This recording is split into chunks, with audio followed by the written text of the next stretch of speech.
В наше время избытка информации трудно бывает понять, что на самом деле происходит. Есть, как и всегда, один надежный критерий – личный опыт. Для меня Кантар – это трагическая гибель нашего товарища по команде волонтеров-археологов, охотники за петроглифами Ерлана Жагипарова.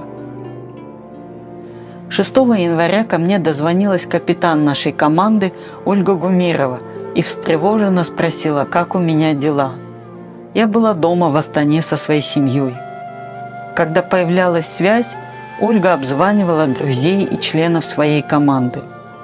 На следующий день стало известно, что 6 января рядом с Новой площадью в 7 вечера схватили и увезли нашего Ерлана Жагипарова.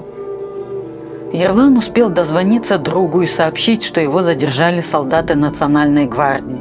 По телефону было слышно, что его избивают, хотя при нем были документы, подтверждающие, что он живет в Самале-2, то есть рядом с площадью. Друг слышал, как Ерлан пытался образумить силовиков, повторяя «Жигатер, казакпас, казакпас». Человек, вырвавший трубку Ерлана, с матом кричал его другу слова, смысл которых был «Приезжайте все сюда на площадь, я вам покажу».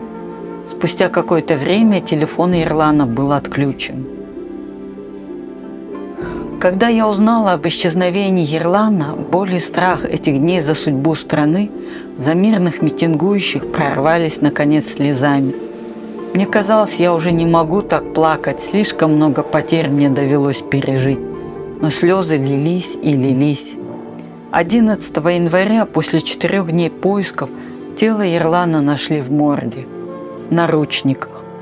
На теле были следы жестокого избиения и огнестрельных ран от пуль из автомата Калашникова. Его, уже задержанного, уже с руками в наручниках избивали и застрелили силовики. Было бы легче принять его смерть, если бы Ерлан был убит случайной пулей, как многие в эти дни, или погиб в схватке. Но его пытали и убили в наручниках. Убили те, кто должен защищать жизнь и права граждан. К этому дню мы уже знали, какие страшные события пережила наша страна, и слезы опять лились. Не было рыданий, просто слезы.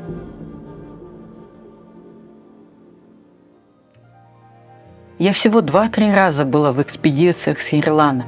Рядом с ним штурманом всегда сидела наша капитан Ольга. В долгой дороге мы больше дремали или общались на заднем сиденье. Во время поиска наскальных рисунков каждый передвигается по скалам сам по себе, поэтому я не знала Ерлана достаточно близко.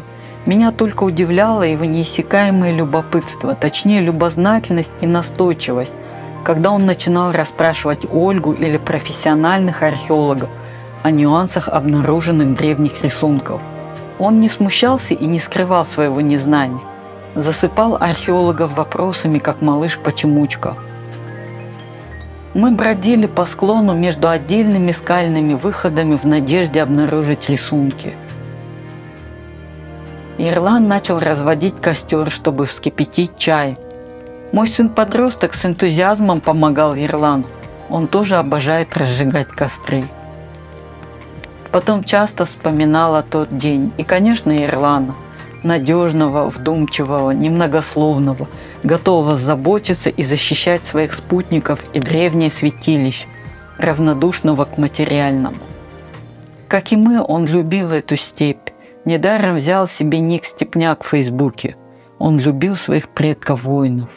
И сам был настоящим воином-защитником.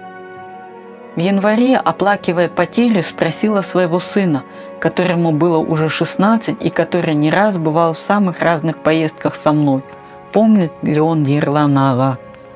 Помнит. И помнит костер, который они разжигали вместе. Ерлан не был жертвой, он был воином. Я уверена, его убили, потому что не смогли сломить. Я верю, что закованный в наручники и жестоко избитый, он все равно принял смерть стоя, глядя в глаза палачу. И теперь он под огромными звездами в кругу предков, положив руки на плечи товарищей, танцует боевой танец вокруг вечного костра. Его дух будет оберегать открытое им святилище Вархарлы. заботится о своих товарищах так же, как он делал при жизни. Во время Кантара погибли разные люди: мирные митингующие, случайные прохожие, силовики, возможные преступники. Каждый из них унес с собой целый мир, каждого из них оплакивает кто-то. Они не должны остаться просто именами в длинном списке. Мы должны знать каждого, что за человек это был, как он пришел к Кантару, как и почему погиб, кто виновен в этом. Чтобы отдать дань памяти тем, кто этого достоин, чтобы понять, почему Кантар стал возможен, и чтобы такие трагические события, как Желтоқсан 86 и 11, не повторялись больше. Для меня навсегда Кантар – это наш друг Ерлан Жагипаров. Следствие установило убийцу по пулям, и под грузом доказательств он уже признался. Сколько еще людей пало от его автомата, установит следствие и время. Люди, стоявшие рядом и видевшие казнь Ерлана, зачем вы берете на себя чей-то грех? Расскажите правду. Мы ждем справедливого суда.